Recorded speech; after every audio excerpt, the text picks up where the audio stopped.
Hi, I'm Melissa, your free range psychic, and today I'm going to do a reading on Melania Trump. Um, Melania, as I was asking my guides, like, well, what's up with Melania? Because she has that, stone face, or sorry, excuse me for saying that, but that bitch resting face, maybe it's just the Botox, uh, but that she has that expression, and my guides say that underneath that is seething a lot of seething anger and frustration, um, and that really she would prefer to be a real housewife of New York City, not the first lady of the United States. That is not what she thought she signed up for, and she does not like to be in that role at all. So when I do my tarot readings, I ask my spirit guides to show me the cards psychically. Then I pick them out of the deck, and then I ask my spirit guides to tell me what they mean or why they chose them. And I take notes, which I have next to me, and I'm going to be referencing them. So the first, Melania Trump, born April 26, 1970 in Slovenia. FYI. So the first card, the subject card, my guides showed me, is the Hanged Man. And of this card, they say Melania is caught in this situation as the First Lady and the wife of Donald Trump. She cannot escape. She wants to escape. She cannot escape. And they'd say she made her bed. Now she has to lie in it.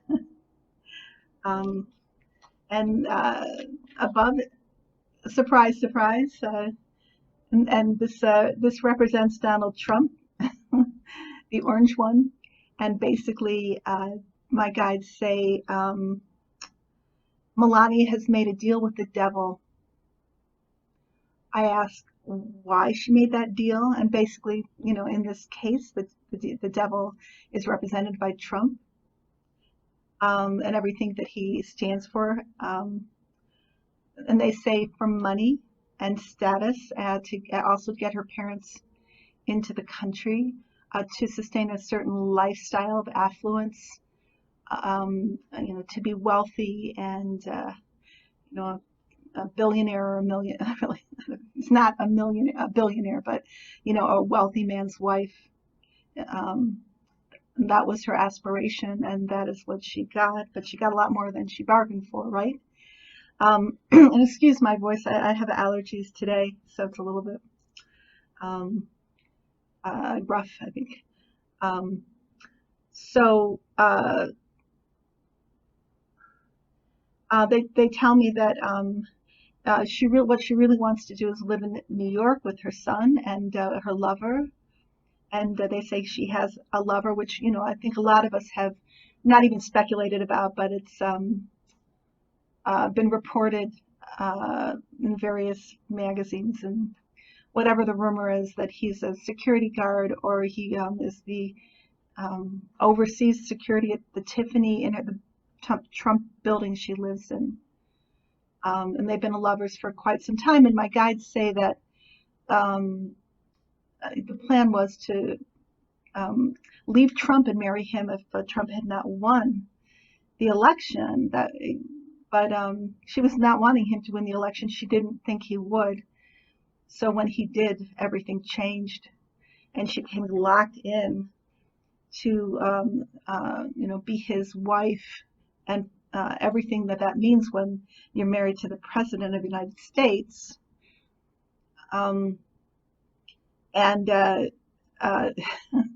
So this has become this trap for her. And they have quite a bit to say about this situation. They say that she suffers from chronic depression, and has been suicidal at times. And remember, she didn't even come to the White House for quite some time when Trump was first there. And then, we remember when she went missing. Everybody was wondering where she was. various things like that. They say that she's tried to escape numerous times, but she's always bought back by the Secret Service or by threats, and that Trump threatens,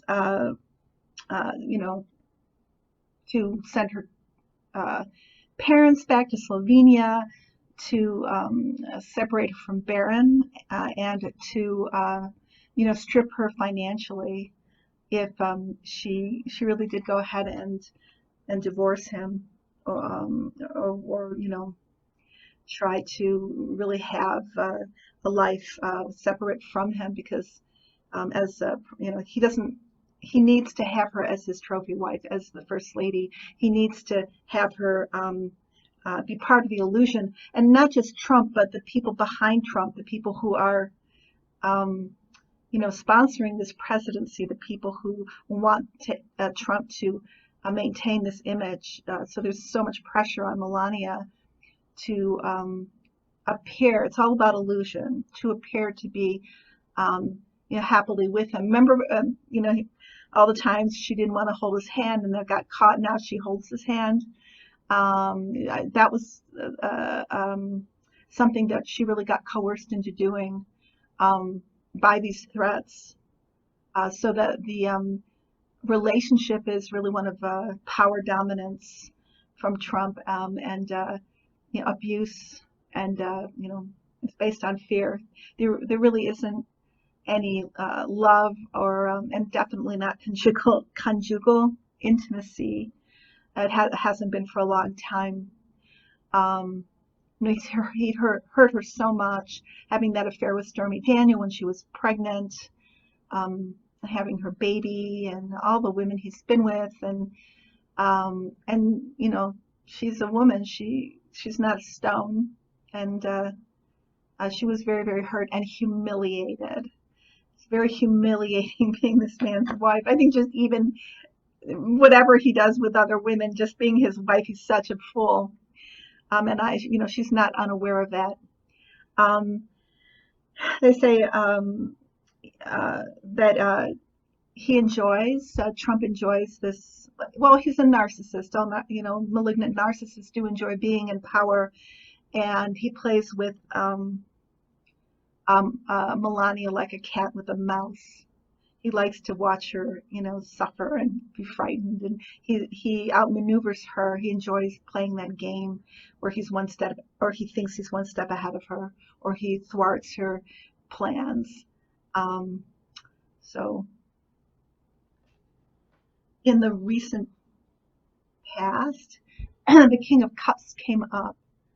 So this is interesting. What they said about this was that this shows Melania locking up her emotions, wearing a stone face, being detached, being heartless, sitting back and watching the drama unfold, not caring. So do you remember, when she had that statement on the back of her jacket that said, "I don't care, do you?" Well, my guides say that statement was intentional. And they say it was a statement of her own narcissism. She was trying to tell the world she was above these children. And they went on further to explain that it was really about projection, because she was projecting onto those children herself, the way she perceived a part of her, being from Slovenia, being poor, not being foreign, and she doesn't want to be associated with that. She does not want to go visit them. She could care less. The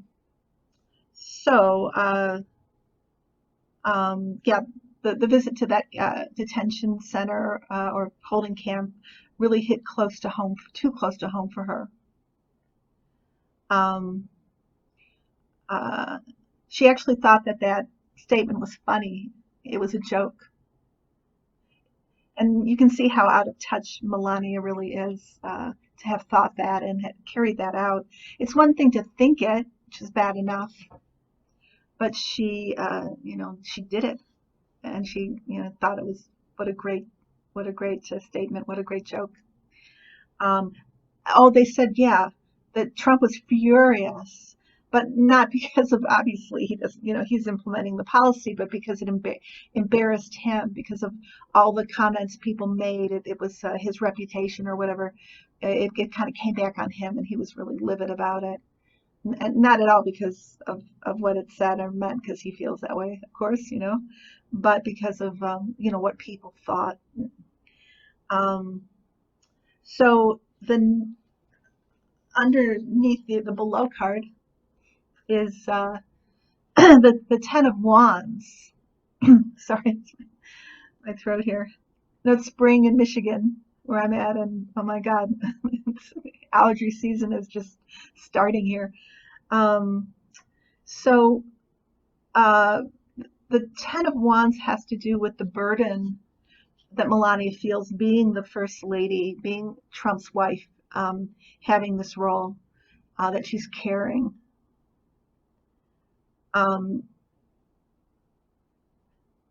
So she's just trying to make it through until he leaves office. She's really hoping he doesn't get another term.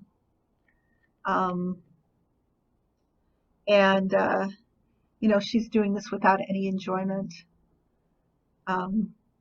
Be best was not the greatest effort, right? Regarding, her project. So the near future is the Tower. Both the Devil and the Tower and the Hangman keep on coming up for these people who are involved in the Trump's administration. So this has to do with Melania being caught up in the fall of the Trump empire. She has not escaped the scrutiny of the FBI or the consequences of her own criminal actions. And they say that she has done her share of money laundering and stealing from the Trump presidential funds, and her money's tied up in a Swiss bank account. So not all is known yet about that aspect of her involvement in, potentially criminal acts or, illegal acts. But my guides are saying it will be known both by the FBI and the IRS. And she's going to be in hot water because of that. So I don't know. I can't imagine this, but they're saying that she may go to prison for a short period of time. There's going to be a consequence. So that should be interesting, because I have a hard time believing that, but that's what my guides told me. So the clarifying card, the King of Swords. And I was curious about this, and my guides said this. And I had a hard time actually figuring this one out. But my guides told me that this is to do not, because I thought, oh, is it one person, and who would that person be? It's not Trump. They said that it has to do with not just one person, but it's like the Secret Service and the people who handle Melania, who keep her in line. It's about restriction, being watched over. And there's a really tight rein on her at the moment. Under an iron thumb is something that my guides told me. The outcome, I had a hard time with this one too. Wasn't that clear to me. The Seven of Swords. So what my guides said is that this is Melania with her back up against the wall, struggling with the Trump family and Giuliani. So they're trying to make her do something she doesn't want to do. What is that? I asked. And my guide said that they want Melania to accompany Trump to Mar-a-Lago. I think he's going this weekend. It's Memorial Day weekend. I'm not 100% sure, but she doesn't want to go there anymore when he's in this kind of state, because with all the pressure that's going on, all these judgments that are going against him regarding his financial records and Deutsche Bank. Um, she gets the brunt of it. He abuses her. She's like a punching bag, whether it's physical or emotional. She's in the room with the crazy uh, uh, person, the wild beast, and she doesn't want to go. And they're really forcing her to go because, how's it going to look? And, she's like the buffer. Um, so that's what that card means, according to my guides. So it can't be easy being Melania, but Melania is a covert narcissist herself, and oh yeah, they said that she's been with Trump in like 5 lifetimes in various roles. So I'll ask more about that. Maybe I'll do a past life reading for them regarding their relationships. So, part of me wants to feel sorry for her, but then no, she's so hard-hearted and selfish, and I wish she had just been able to be one of the housewives, the Real Housewives of New York City. That would have been, entertainment and amusing. Um, but as the first lady, she could have had potential to do some good, and she's too narcissistic, too self-centered to, do that, do anything, positive with that role. And so I did ask my guides for a card for us, and I'm going to read what that card means from the Messenger Oracle by Ravyenne Phelan. Let's see what it says. What do they want us to know? We are dependent upon others for life. If we destroy the very things which we depend on, we too shall perish. We are all connected. We are all one. Do harm to the natural world, and you do harm to yourself. You are more than just a part of the human race. You are a child of Gaia. You are brother and sister to all life and all living things. Love them as you love yourself. Sustain them as you sustain yourself. So that's beautiful, and that is my belief. That is what I believe, and I try to live by. So, and we are all connected. It's amazing how the internet and YouTube and Twitter and all these social media venues, yes, they can be used for harm, but they can be used for good, and they can help us feel connected and befriended even when we're isolated in our various places around the planet. That we can connect here. So I want to say I cannot believe it. Well, I guess I can, because being on Linda G's show, which I was earlier this week, it brought my subscribers up past 2,000 from, I think it was 400 and something. So that is amazing, and I want to say hello and welcome to all of you. Thank you so very much. Linda is magical, and that is the consequence of her being so kind and allowing someone to be with her on her YouTube channel. It's fantastic, and thank you, Linda, so much. I put a link, or I posted the video in my playlist on my page if you haven't seen it, or just go to Linda G's channel. I also put it on my Facebook page, posted it and pinned it to the top, which is Sacred Fires Psychic Readings. I do personal readings. I just speak with my spirit guides. I do past life readings, present, future, I do. Oh, you know, I can talk to those who've passed over. If you want to talk to somebody who's passed over. Um, I also introduce people to their guardian angels. That's one of my favorite things to do.